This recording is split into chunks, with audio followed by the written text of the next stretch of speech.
But before that, what has Donald Trump done this week? Well, I've got a list in front of me of 16 different things. One of them is this.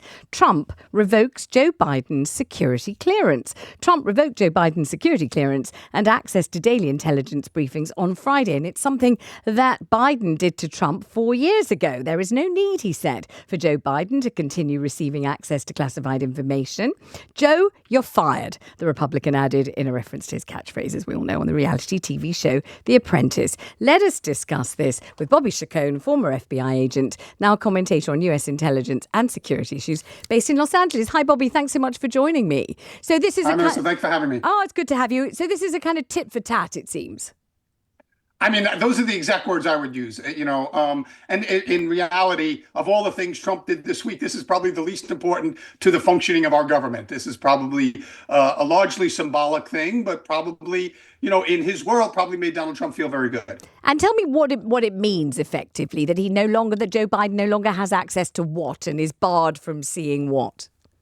The daily intelligence briefs that come in with the current world situation. And now it was more important when our presidents or our former presidents were of a younger age. For example, I think Bill Clinton tapped into former President Jimmy Carter to go overseas as a global envoy, and to hotspots around the world. I think Obama did the same thing with former President Clinton, because these people have kind of a elder statesman type of status among the world leaders, and so sometimes they're read in on current classified intelligence because the current president taps a former president to go overseas and use the relationships that they may have established while they were president to kind of help calm things down and stuff. But I don't think that is an issue in this case because of Biden's advanced age. I don't think he's going to be tapped in as an elder statesman. I think he's going to probably retire and very seldom be heard from again. I mean, you say that this is the least of the different salvos and volleys and statements that have emanated in the most extraordinary profusion and abundance from your president this week. I mean, I've got a list of 16 of them. I mean, we don't want to go through the whole lot, but, I'll go through a few. Obviously proposed the US take over Gaza, plan to put thousands of USAID staff on leave, and on we go. Imposed tariffs on China, pressed ahead with plans to incentivize federal workers to resign, sanctioned the International Criminal Court, ordered strikes against the Islamic State group in Somalia. That's only 6 out of 16. Which are the moves, or at least the announcements of moves? We never know whether they're really going to happen or quite what they mean, or whether they're a negotiating tool, or whether they're simply accurate descriptions of what intentions really are. No one seems to have any idea about that. But which are the ones that you do think are more significant? Well, for me personally, the FBI, because that's where I spent 27 years of my 30 years in the federal government. And so that was most significant to me and to my former colleagues and current colleagues that are still there at the FBI. So, we're monitoring that situation closely and hope that there is not a kind of a backlash or a punitive element to it. The FBI always needs reforming. Every public agency should never be afraid of, a closer look at how they do their operations. And so, and the FBI's had its own problems over the years. We were found to have unlawfully surveilled Martin Luther King Jr. Back in the 60s. In the 70s, we were surveilling certain political groups of the infamous now COINTEL program. So, every generation seems to have its issues. And so I don't think that reform is a bad thing. I think punishment for people doing their jobs could be a bad thing. And so we're kind of waiting to see how that all plays out. And it could affect the ongoing, working of the FBI. But like you said, we don't know how much of this stuff is just his starting point.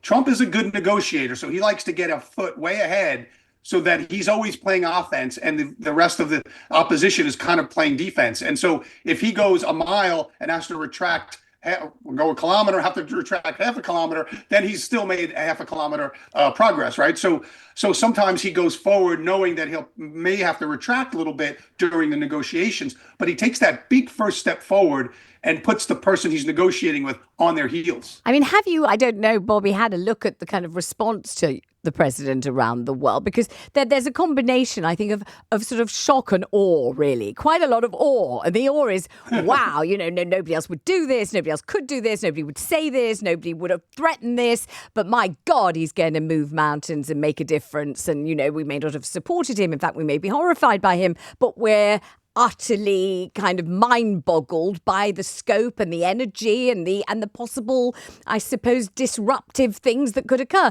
And the rest of them seem to be just absolutely horror-stricken and completely repelled and revolted, really, by almost everything that's going on. Would you say that reflects the situation in the US too? Oh, yes, very much so. I mean, shock that, there's a lot of shock because I worked for the government for 30 years and we don't usually move that quickly. And so Donald Trump comes from a business standpoint, business world, where there's no reason not to move that quickly. And so we're very unused to a bloated bureaucracy moving very quickly. They often say it's like turning around the Titanic, but Trump doesn't believe in that. And this is certainly something that he ran on. He's very transparent. He told people, this is what I'm going to do if you elect me. And so everything he's doing, while it's shocking because historically our government hasn't moved that fast, it shouldn't be so shocking because he told us he was going to do this and he's doing exactly what he said during the campaign. And how different is he this time around? Because I remember the shock last time. I was broadcasting throughout the whole thing. I remember very many eminent Americans telling me he'd be impeached within 5 seconds and would never really be president, even though he'd been elected last time, and saying it with colossal authority and gravitas. I would have liked to believe him, but couldn't really somehow, and was right not to. But this time around, he seems turbocharged, doesn't he? It's more extreme, isn't it? The speed, the urgency, and everything else.